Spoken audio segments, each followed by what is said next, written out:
Hello, welcome back to another episode of the Lonely Abroad podcast. I'm Sarah, your host and loneliness coach.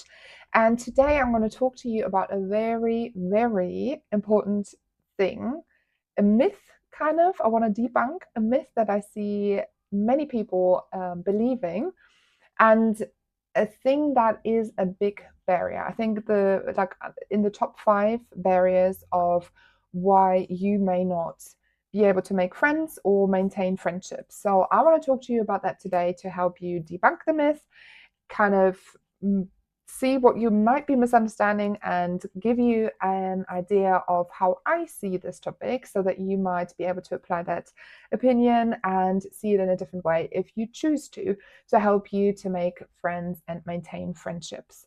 But before I dive into that, I do want to tell you something personal, something that happened to me yesterday.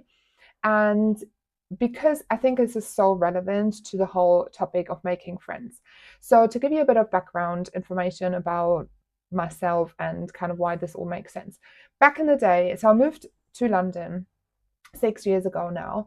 And in the beginning, obviously, didn't know anyone. And when I started to try and make friends, let's say, I always thought, oh my God, this is so difficult. Like, making friends is hard, it's difficult, and it's near enough impossible for me to make friends. This is what I went into this whole process of making friends with. I literally thought it's like hard, it takes a lot of effort, it's a lot of work, and it didn't feel good kind of going about making friends thinking it's going to be hard and difficult. And also, it was so much harder for me to show up because everything just felt like a task and like a chore and like work. And so I didn't really enjoy it. I wasn't really motivated to do anything. And so I just kind of was stuck in this situation where I just didn't have enough friends and or enough connection in my life, so that I felt lonely. But yesterday I met up with a lovely person who I actually just met online and found last week. So last week, Thursday, there was an event, a breathwork event that I found on Meetup, and it was a locally held event. And I thought, you know what, that would be really cool to go to because A, I'm interested in the topic, B, it's local, and C, there might be other locals attending that event that might be like-minded and maybe on the same wavelength as me. So I thought, oh, this could be a cool idea. So I booked a ticket. Unfortunately, I wasn't able to go. I know, but it's it's okay. Like, it happens. It just didn't work out for me. So I thought, you know what? Instead of like not being able to go and not being able to connect and utilize this opportunity for creating more connections, I thought, what can I do? Obviously, I can't go to the event, but one thing that I could do was to find out who hosted the event. Luckily, there was a name on Meetup about the person, like of the person who hosted the event. And then I did a bit of like Instagram stalking, social media stalking. It didn't take long, but I found her on Instagram. I actually just Googled her name and added Instagram at the end. And luckily, I was able to find her. She had like a business account there. And so I had a look and I thought, oh, I think we could probably have really cool conversations. She could be really cool. I could really like her. So I thought, you know what, I'm going to text her.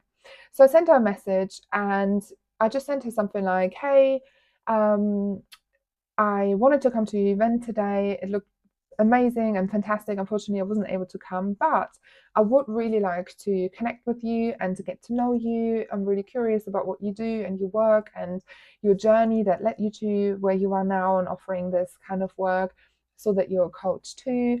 Would that be something that you would be interested in? I'd love to have a coffee with you and get to know you. Then I added, would that be something you would be interested in? And I sent that message last Thursday, and then she replied to me, I think on the same evening, saying like, "Oh, hey, thank you so much for messaging me. Yes, that would be lovely."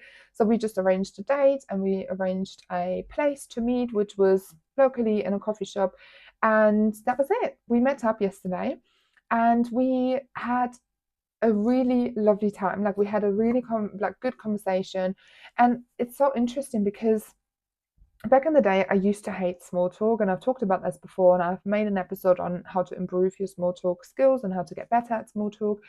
And one big way of improving your small talk and just making it more enjoyable is to change your mindset about how you view small talk.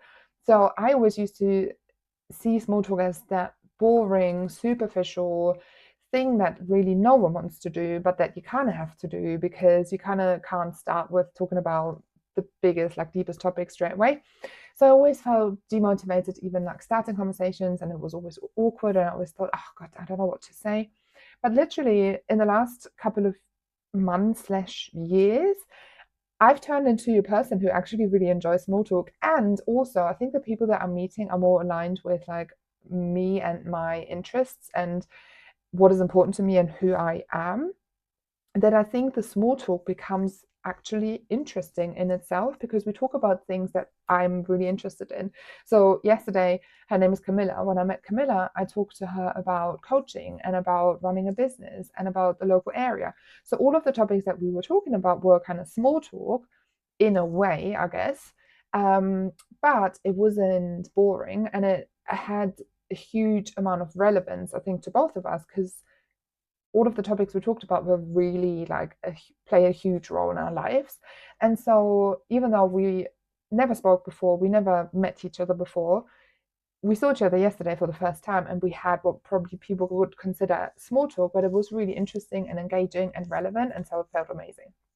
And so the whole reason why I'm sharing this with you is because I think this is a perfect example of how easy it actually can be to create new connections and to make new friends. So going back to how I used to think about it, it's so hard and requires so much effort and so much work.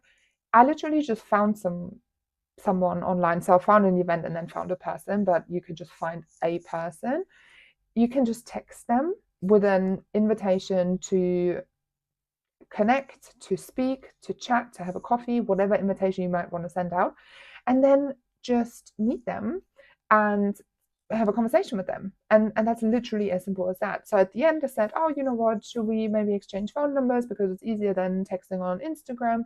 So we exchanged phone numbers. I sent her some resources. I followed up on the things that I said I would send her about the things we talked about. And now we're just having a conversation. So I am completely unattached as to where this might lead to, where this relationship goes. I'm open to anything and everything. But I think that also helps, obviously, but generally speaking, it was just so easy to connect with her, to find a time and to meet her. And I know this isn't always easy for everyone in every situation, but this is just the perfect example that it's possible for it to be easy. So I wanted to share it with you just in case you're also stuck in that mindset of making friends is hard work and it requires so much effort, to just give you a little glimpse of what might be possible for you too in the future if you do the work that I have done to get there. And we're kind of right on track with the topic that I want to talk to you about today. And it kind of plays into it, I think. So the topic and the myth, the kind of sentence, the belief that I want to talk to you about today is that people are too busy for friendship. So I would say about 80% of people that I speak to, like potential clients, just generally people that I speak to about the topic of making friends abroad, tell me probably all the time, like it's probably in the top 5, if not top 3, as a reason for why they can't make friends is people are too busy. And so because people are too busy, they don't make time, they don't have time for friendships, they don't prioritize friendships. So first of all, they are not able to see them, meet up with them because the other people are too busy and they can't count on them and it's one-sided. So it's them putting in all the effort, but then the other friend, because they're too busy, they're not doing their part, like they're not pulling their weight. And so it creates that problem for the people that I speak to where they say that they can't make friends because other people are too busy. And I believe that this is a thought error. So I'm going to share with you what I believe to be true.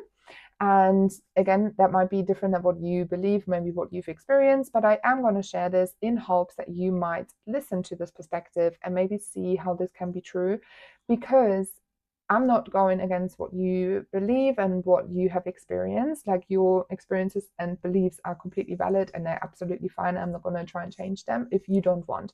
But what I would like for you to do is to think about How could this be true?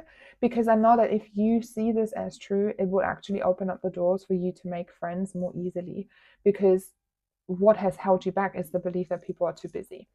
So what I do know to be true is that people are busy, right? Adults are busy. They have responsibilities, and they have several responsibilities that require time and energy for them to fulfill those expectations and look after those responsibilities. So maybe they have a full-time job, maybe they have kids, a husband, a house to maintain, maybe they have an elderly parent or elderly parents that they have to look after. They want to have a healthy body, so they need to eat healthy, they need to go shopping, they want to go to the gym, and of course they want to have friendships and connection too, right? But they have all the other responsibilities that they have to kind of balance them all out. And sometimes for some people, listen, for what I just said, for some people, it is the case that they are busy. So everyone, let's just agree everyone is busy as an adult, unless they don't have those responsibilities. Maybe if they don't work full time, if they don't have kids, if they have like no to maybe a few responsibilities, they might not be busy. But let's just assume everyone is busy. Even if that is the case, then some people will be too busy for friendships. That means they will have all of the responsibilities, and friendships is not on their top 5 priority list that they are consciously making time for. They want to make time for their job, their family, and maybe their health. And friendship is not part of their priority, so they aren't going to make time for it. So that is what we've just talked about, right? People are too busy. Some people will be too busy for friendships, and that's true, and that's okay. But here's the thing, and this is, I think, what most people get caught up on, is that they think that if that applies to some, it will apply to all. This is this black or white thinking that we all do as human beings, right? Like one thing is true here, so that might mean it is true everywhere. So even if you have met, let's say, 5 people in the past, and it turned out that they were all too busy for friendships, and they didn't prioritize friendships and social time and meaningful conversations and all of these things, even if that was true for those 5 people, it doesn't mean, and please don't make it mean, that no one else in this universe, in this world, will be able to make time, even though they have a busy life. And I know this, when you probably hear this, you probably think, yeah, of course, I know this is, that makes no sense, because I don't know how many people there are on the planet, like loads of people. And just because 5 were too busy, it doesn't mean that all the rest of the other people will be too busy too. So again, people are busy. Let's not even argue about that. I'm not going to tell you this is not true, or like think differently about it, because I know this is true. But what I want you to consider from a different perspective is whether or not that means that everyone else will be too busy too. So be careful not to fall into the trap of black and white thinking and generalizing one truth to be true about everyone else as well. It's the same as if you say, oh, all people in, I don't know, Germany don't have any sense of humor. Like, yeah, some people might not, and some people will. Like, it just never is the case that something applies to everyone. We're all unique, we're all different, we all have different lifestyles, different priorities. So just because something happened once doesn't mean it will happen all the time, or something applies to one person won't mean it applies to everyone. That is very, very important. I do know that it's also valid probably to your brain in the moment, because what happens oftentimes is that so let's say you've met those 5 people who turned out not to choose to prioritize making time for friendships. Okay, that's exactly what happened. They have chosen not to prioritize friendships, and therefore not to create time for friendships. Because it's not like the people who prioritize friendships have any more time available to them in their day than others.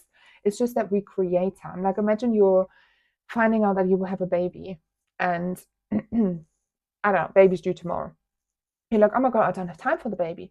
Well, you will just make time for the baby, right?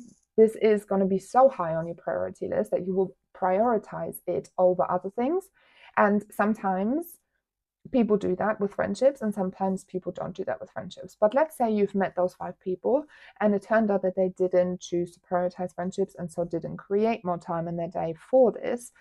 Then what can happen is that you have experienced pain and uncomfortable and negative emotions based on what they have done and not done. So based on them not creating time, you might have made that mean that you were rejected, or that you weren't able to have those friendships that you wanted to have, and so you were disappointed.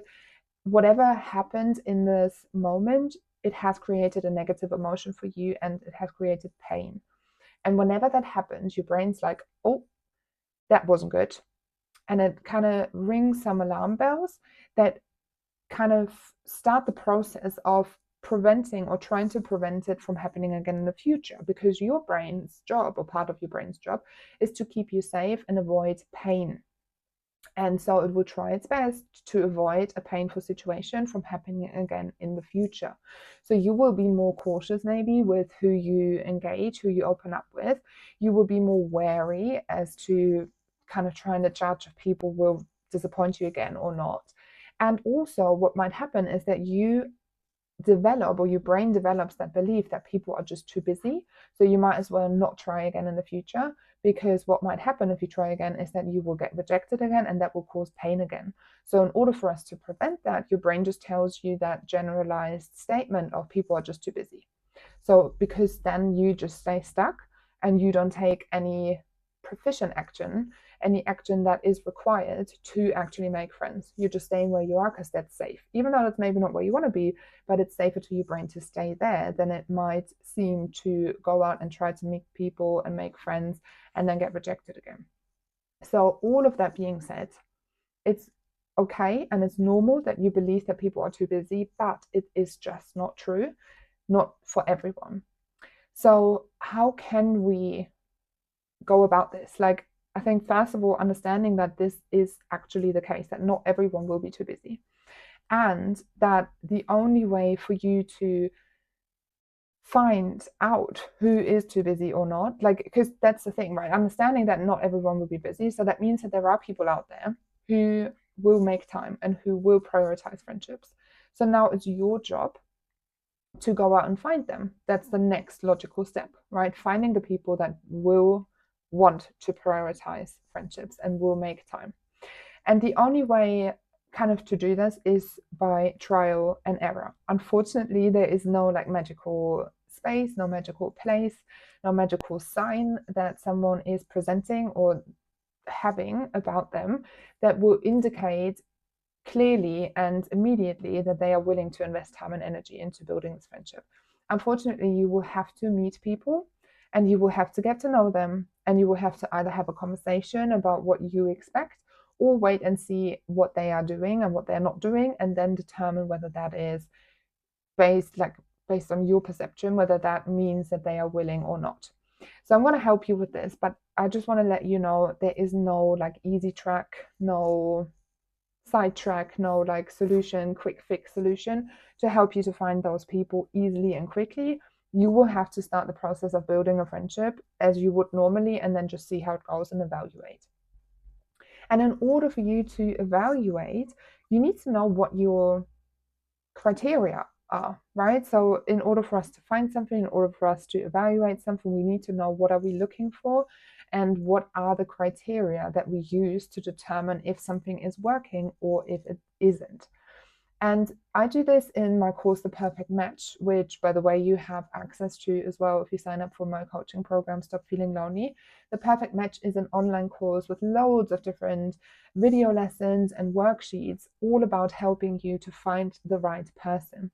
This is part of it. Finding the right person implying that that person will invest or will be willing to invest time and energy into building that friendship with you. That is part of being the right person, right?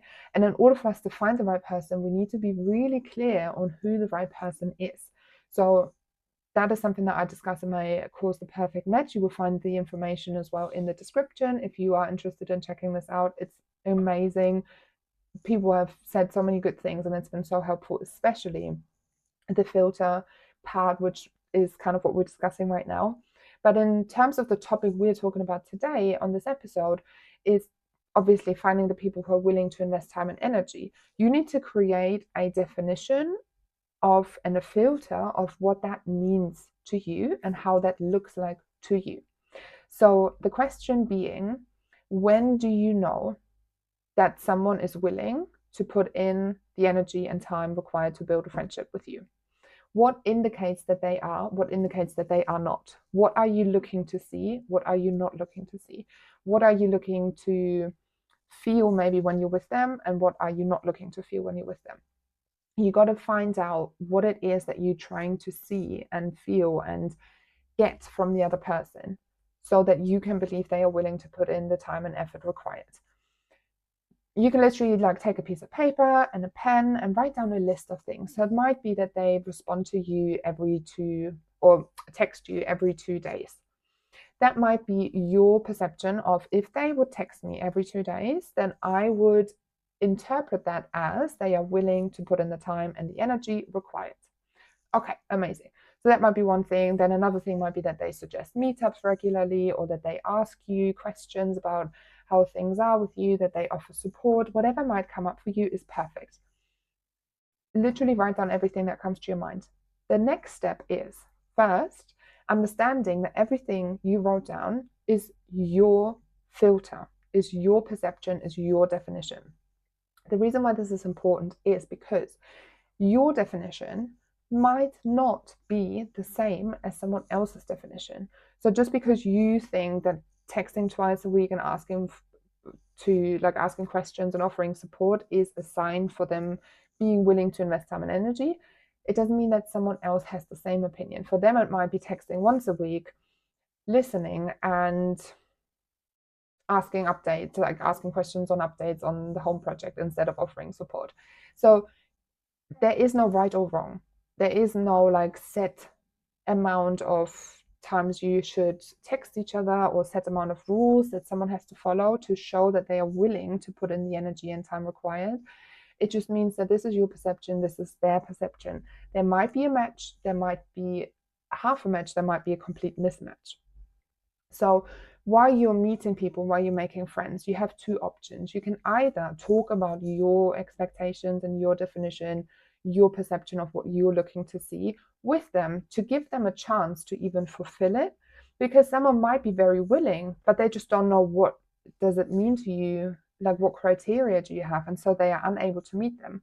Even though they were willing all day long, they just didn't know how to communicate their willingness, so in a way that reaches your brain and make you believe that they're willing.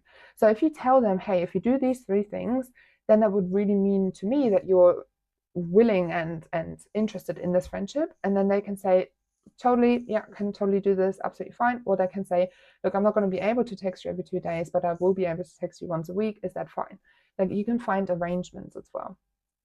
Or if you don't want to speak about it, or you maybe have, or if that's not an option or it hasn't worked, you can also just wait and see for what the person does. Like, how does the person show up? Do they text you every 2 days, sorry, or do they text you once a week? And then based on what they're doing, you will then evaluate, is that matching with what I want? If yes, amazing. If no, is what they are presenting enough? So is once a week enough?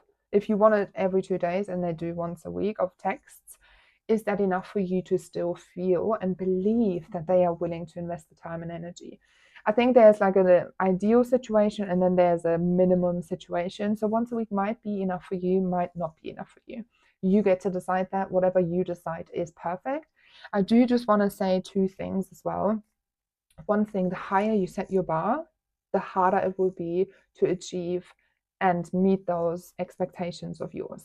So if you have that idea that everyone should text you every 2 days, but you're going to meet someone who has like 5 kids and an elderly parent and, I don't know, a full-time job, then this person might find it difficult to text you every 2 days.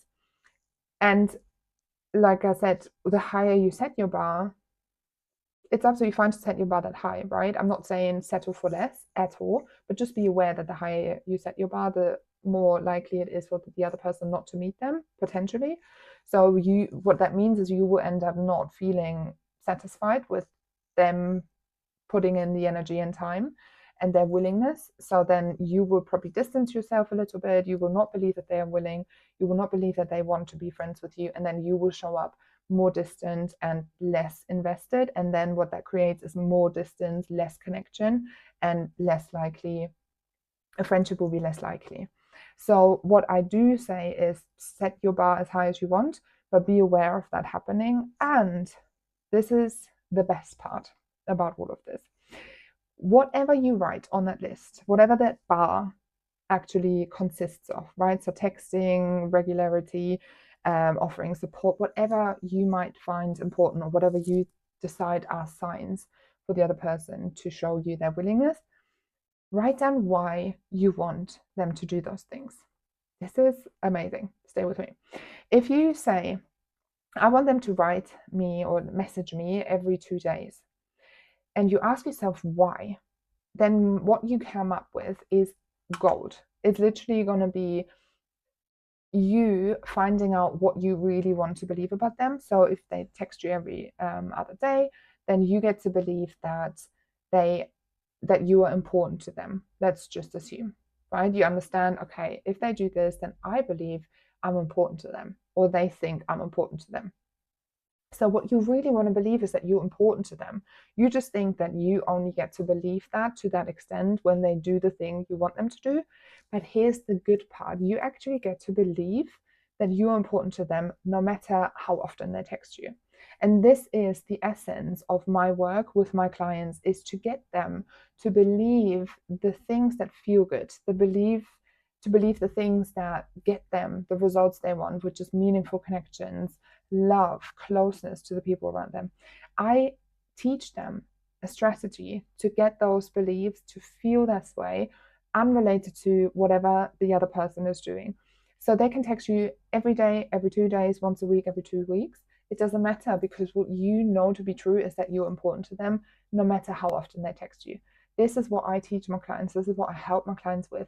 And it's such a beautiful thing, because what it teaches you is that you are in control. You have that autonomy to just decide that these things are true. And it feels so, so good. I can't even start to explain. I used to be the person that needed that external evidence. I needed that message to believe that I was important to them. And I was so dependent on how they showed up. If something didn't happen, then my brain started spinning, and I started to doubt. I started to believe negative things about me and the relationship. And the other person was like, oh my God, I just forgot to message you. It didn't mean anything, right? But I made it mean so much, because I wasn't solid in my belief that I'm important to them no matter what. But since doing that, my expectations or my bar has gotten so low, not because I see myself as less valuable, as less worthy, or less deserving, just because I give myself everything that I want the other person to give me, no matter what. I believe so deeply that my friends love me and that I'm important to them. If we don't speak for 3 weeks or not, that doesn't waver my belief in myself and the other person and the relationship. So it gives me the freedom and gives them the freedom. And it puts me in an unattached space where I let them just be, and I just love on them.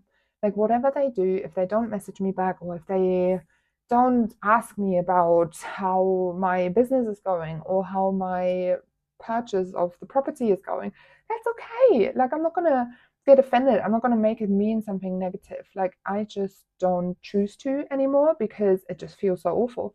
So going back to what I was saying, there is a way that you can learn to set your bar as high as you want if you want to, but to lower it just because you don't need them to do those things anymore. This is, like I said, what I teach my clients in Stop Feeling Lonely. It's something you can learn to, the skill of providing yourself with all of the things you think the other person will give you ahead of time and unrelated to them, so that they can just be themselves and you get to be yourself, and you just get to love on each other. That is the best way that I can describe it. And I think this is the best ultimate space to be in, the gem of that is my perception of a healthy and amazing friendship, is I accept you.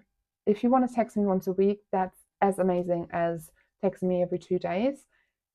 I don't need you to text me in a specific frequency to believe that I'm worthy and to believe that you like me, because I am doing that work unrelated to you showing up. Like, I do the hard work that I have to do, that is my responsibility. I do this for us, for our relationship, so that you just get to be yourself and I get to be myself too. I think this is absolutely beautiful. I love doing this. I love supporting my clients to learn that skill. And every time my clients get to that point of applying this, like having learned it and applying it, I can't tell you how much freedom these clients experience, how much that, like how much weight that lifts off of their shoulders to just be like in belief no matter what. Like, it is absolutely beautiful. And it's something that I hope to be able to teach many more people, because I think it really shifts yourself and your relationships of any kind. That skill changes everything. So I hope that what we talked about today was helpful. I hope that you took away at least a couple of things that you can apply right now. Just to summarize, people are busy, and that's fine, but that doesn't apply to everyone and like every single person out there. Not everyone will be too busy. Everyone might be busy, but not everyone will be too busy to make time for friendships. You have to create time. It's not like everyone has it just like lying around. We have to create time. We have to make the choice of putting in the effort and time required to build a friendship, and that some people will be able to do that and willing to do that, and some people won't. And the only way for you to find the people that are willing to do it is by trial and error, meeting people with a very clear definition of what you're looking for. And that definition, just to be mindful, to the higher you set it, the harder it will be to reach it. And also you get to start working on not having to have that bar so high, because you get to fulfill whatever you believe you will feel when that person does those things before they do those things, so that you get to a place where you're unattached, where you don't need anything from the other person, where you can just love on them. So that the whole process of finding the people who are willing to put in the time is actually getting more fun, more motivating. Like, you are not going to try and find the needle in the haystack. You're actually just really interested in the process of meeting people and who you're going to meet, and what are they going to do, and how are they going to show up, and is that going to be aligned with what I'm looking for.